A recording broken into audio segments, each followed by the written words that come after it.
Hey everyone, it's Rylee, and today I'm going to be setting up January in my bullet journal. So the bullet journal that I'm using today is actually one of the ones that I've designed. They are available in my Etsy shop. You can find them through the link down below. They have 160 GSM paper. The pages are stark white with 5mm dot grid. They have linen cover, elastic closure, elastic pen loop, bookmarks, all that good stuff.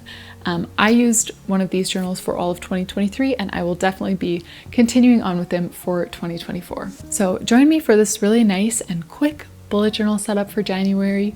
I don't like to spend more time than necessary setting up my bullet journal, even though I do love the creative side. It's like the productive side, the organized side, the time-saving side of bullet journaling that really has my heart. And so that's even involved in my setups. I don't like to take more time than necessary to do them, but I do think I came up with a pretty cute little theme in a pretty short amount of time. So here's the journal that I'm using for the first half of this year, and actually this is the same journal that I used for the second half of 2023, but because I was kind of like hybrid digital planning and physical bullet journaling, I didn't end up using nearly as many pages as I would. Normally I would fill one of these right up in just 6 months, but I did move quite a bit of my planning over to my digital bullet journal that I designed, which I have really been loving. I'm going to link a video about that up here just in case you're interested in seeing how kind of a physical bullet journal and a digital planner might collide. So yes, we're continuing in that old bullet journal. I did already set up the new year 2024 in this journal, so I'm going to link that video up here too in case you're interested. It's always one of my favorite videos to post each year. So for my January spreads, I decided to go with some black and white doodles. And I would not say that I am like a professional at drawing like florals or anything like that by any means. If that's what you're looking for, go find Shada Campbell on YouTube. She is incredible. I love her bullet journals, her watercolor, all that kind of stuff. But what I'm just doing is kind of sketching out some loose outlines, and I'm going to go in and fill them all in with black. So this is like a black and white theme with colored text only. And I decided to do the thing again where I kind of tape off part of the page and make this print on that part of the page. I've done that a few times. I did that in April of this year, and that was probably my favorite theme this year. Honestly, I'm having a hard time remembering all the themes I did in 2023, but I know I really loved April. And I used this same sort of technique, totally different, you know, color scheme and design elements, but yeah. I really liked that month, so I'm going to go ahead and link this up here. I just love getting that nice crisp outline from the washi tape so that your design totally fills the space but doesn't go outside of the boundaries at all. Of course, you could achieve a similar effect just by using pencil and then erasing it and making sure that you don't cross over that line. But I just have so much washi tape sitting around that I decided to go ahead and do it this way. So if you're trying to do a theme similar to this one, all you're going to want to do is take a black marker like I am and just draw a bunch of florals, draw some leaf shapes, different sizes as you can see here.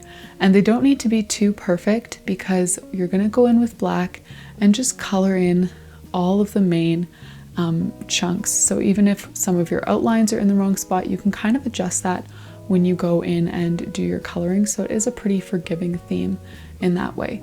So I did my outlines with a Tombow Fudenosuke just for a thinner tip, but not so thin as like using a fine liner.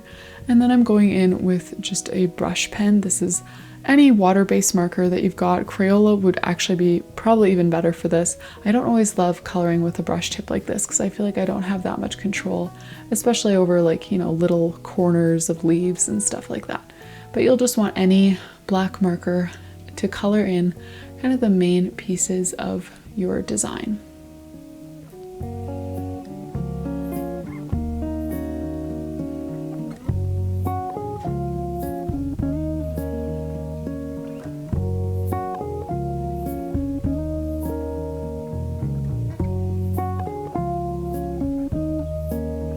So as I mentioned in the intro, I do like to keep my themes pretty quick. You're watching this in ×2 speed, so this whole video took me less than 30 minutes to film. The theme I mean, I don't do that many extra pages these days. I just kind of do the bare minimum of what I actually know that I'm going to use on a regular basis.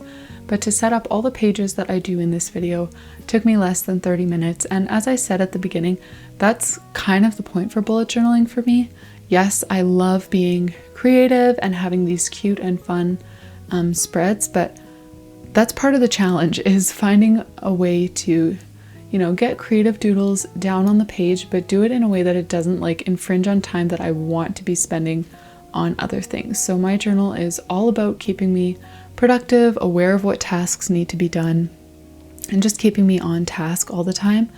And so if it starts taking away from that and requiring more work than what it's saving, then it's just not really worth it for me. So that's one of my goals when I go and look for themes. I know I have a lot of people ask me for theme inspiration and how I decide what kind of doodles to do, where I learn how to draw these doodles and stuff like that. And it's not really a simple answer. Like, I didn't really learn how to draw these florals. I saw a picture on Pinterest of some abstract floral wall art that I liked, and I just kind of took some elements of that and turned it into a bullet journal theme. And that's something that I do a lot. I do go on Pinterest for my theme inspiration, but I do not search for other bullet journal themes. I don't want to see how other people are doing cacti or florals or whatever in their journal, because then I feel like it makes me picture cacti or floral themes in that way, and then I have a hard time thinking of other ways that I can do that theme, if you know what I mean. So when I go on Pinterest, I like to search for like prints, phone backgrounds, like art prints that you would put up on your wall, or like seamless patterns that people make, digital art. I've found inspiration on like shower curtains and like baby nursery decorations. So I like to go on Pinterest, but just search for things that would include simple designs. And that's one thing that I find often with like repeating patterns that people sell. Often it's a very simple repeated illustration. And that's what I look for my themes, is things that aren't going to take too much skill and too much time to draw out. And so I try to search for things that I think would lend themselves to being a little simpler and a little quicker. So this particular theme, yes, came from some really kind of bold, blocky, abstract floral wall art that I saw on Pinterest, and I decided would make a nice little bullet journal theme. So the page that you see me working on right now is my tasks page for the month. This is one of the pages that I come to at the beginning of every week. So that's kind of how my bullet journaling system works. I basically like to only have to look at one page at a time. So on any given day, I will never leave my daily spread, because everything that I need to know starts off in these monthly pages, and then at the beginning of each week, those things get migrated to my weekly pages, and then the night before they get migrated to my daily spreads. And so that way during the day, I'm not jumping back and forth between my monthly pages, my weekly pages, my daily pages. Everything that I could possibly need is kept in that one place, and that's how I like to do it. I've been doing it this way for a while, and I am going to link a video right up here that talks a bit about that process. I know daily spreads aren't something that everyone includes in your bullet journal because they do obviously take a lot of extra space. My daily spreads are so simple. I do not put any effort into decorating them. I do decorate my monthly pages and my weekly pages, but when it comes to my daily spreads, I just use the same colors that I've been using that month, and then just draw something really, really quick and simple so that I have an outline for what I want my day to look like. So the tasks that are on here include home tasks and work tasks, and that's basically how I divide it. Often the things that I transfer first to my weeks are my work tasks, because those are the things that sort of have deadlines, either like real deadlines or deadlines in my head. And then my home tasks often end up taking kind of a backseat to those in a way, but they still end up getting done. So moving on to the next 2-page spread, which is going to be the only other spread in this video. This is my 2-page calendar spread, and I've been doing my calendars the same way for ages. If you've seen one, you've pretty much seen them all, because this is just the system that I love and it works for me. And again, same kind of concept. It's not like over doodly or over complicated, but it gets the job done and it keeps the page looking kind of cute. So I'm drawing out my calendar right now, which is 5 dot grid spaces wide for each box and 6 dot grid spaces tall. So for me, that means starting my calendar 7 or 8 dots from the top and 1 dot in from the left. That's how I start my spacing. And yeah, I just have all of my spacing that I use on a regular basis so memorized because I do it all the time. So at this point, it's just second nature. I don't need to mark in where my calendar is going to go or draw it in pencil first because I just know my spacing and how it works for me. So there's my calendar. I'm just going to write in the dates. And then in that nice wide margin on the right, I'm going to write in kind of my focus tasks for each week. So that's basically, you know, what pieces of content I'm planning to film, what I'm planning to edit, what I'm planning to upload.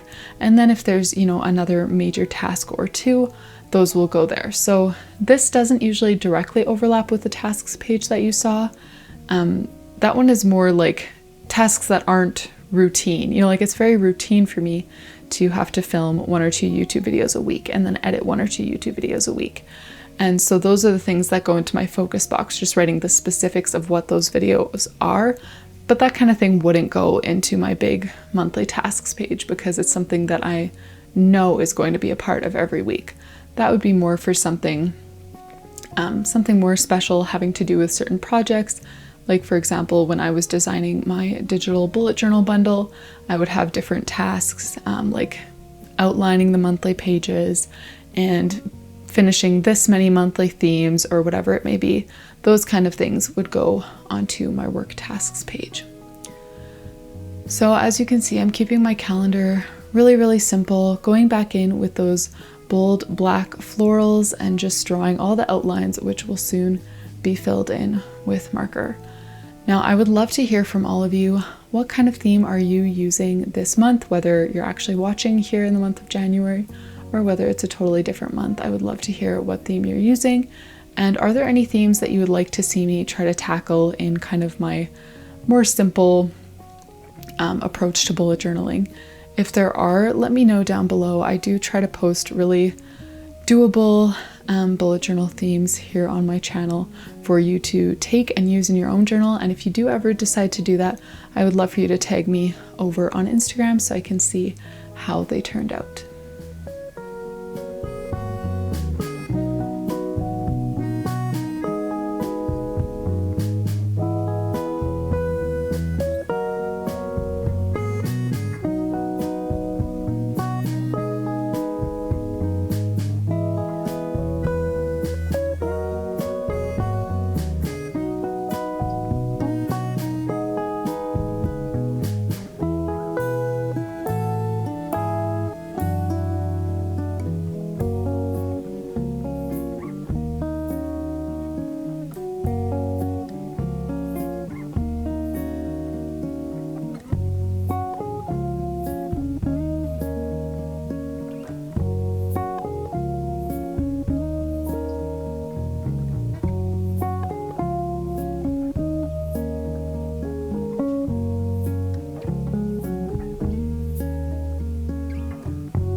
I will mention this just because it's been a while, and yeah, I just want to remind you all, I did create a resource not too long ago for helping people learn how to do calligraphy. I know I don't do any of my nice bouncy calligraphy in this video, but if you've watched my channel at all, you'll know that's something that I really love to do.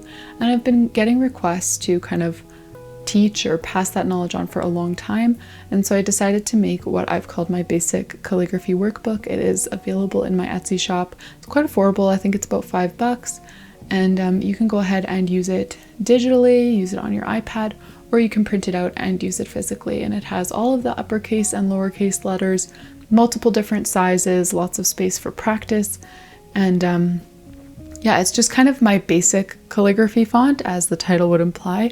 And then from there, of course, you can take that and kind of experiment with it. And at some point, I do plan to make an advanced calligraphy workbook where I talk about some of like the variations that you can do once you kind of have your basic calligraphy down, how you can make it bouncy and bubbly and change up your fonts.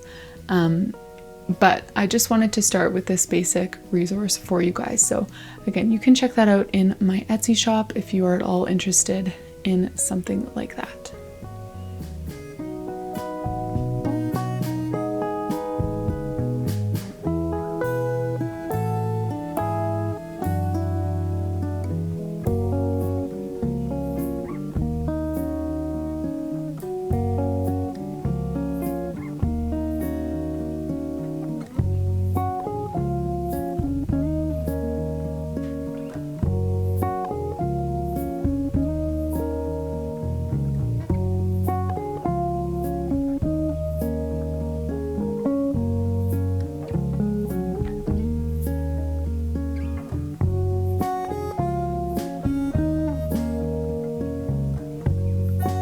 So now that we're done all the coloring, let's do a quick flip through. I've got to say, I love the title page.